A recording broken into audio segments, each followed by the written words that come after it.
Deməli dostlar, bugünkü yanvarın 13-ünə olan bazar icmalı ilə sizi tanış eləmək istəyirəm. Deməli Euro USD bir günlük time frame-də artıq biz hazırda ikinci dalğadayıq və ikinci dalğa başa çatmayıb. İkinci dalğa başa çatandan sonra artıq üçüncü dalğanın yuxarıya doğru gedəcəyini görəcəyik biz.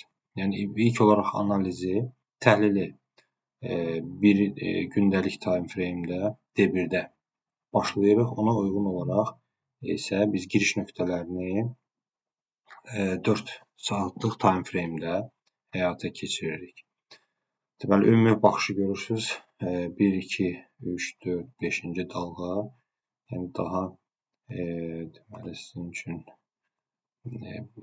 anlaşılır olsun deyə mən dalğaları göstərim tam olaraq.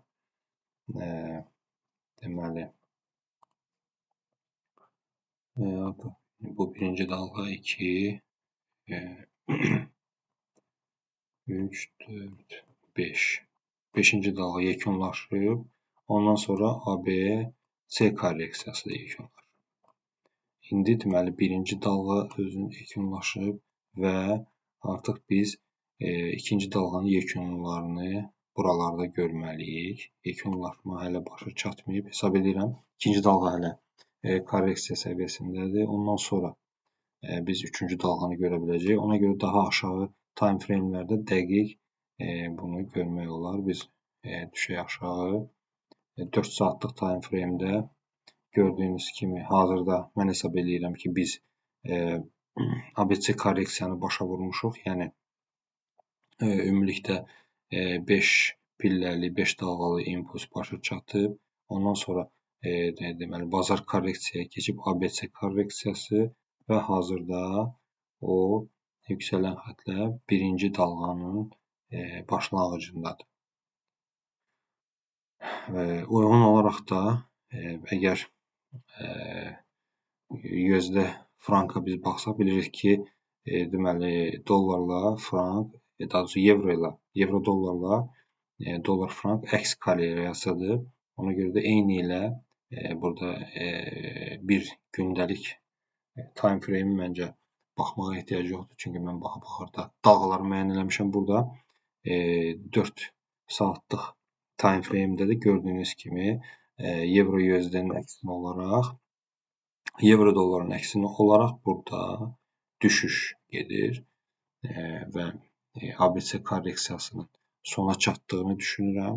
Yəni yenə burada dalğaları biz deməli çəksək, müvafiq olaraq bax, deməli birinci dalğa burada olub, 2, deməli üçüncü dalğa, 4 və 5 dalğa sona çatıb. Burada trend aşağıdır. Gördüyünüz kimi korreksiyada öz hərəkətini yekunlaşdırıb. İndi biz birinci dalğa aşağıya doğru dalğanı görürük. Hesab edirəm ki, birinci hədəf bizim Fibonacci 100 olacaq. Ondan sonra isə biraz da daha dərin korreksiya olacaq. O da 161 dərəcəli korreksiya. Yəni qiymət maksimum gəlib bu hədəfə ilkin dalğada, birinci dalğada bu hədəfləri gəlib vurmalıdır. Deməli belə. Mən hər gün əsasən 10 instrumenti təhlil edirəm. Bu formada PDF faylında hazırlanır. Görürsünüz çıxış nöqtələri. Yəni bu siqnal yox, sadəcə siqnal yox, ümumilikdə bazar təhlili həyata keçirərək və çıxış nöqtələrini qeyd edirəm.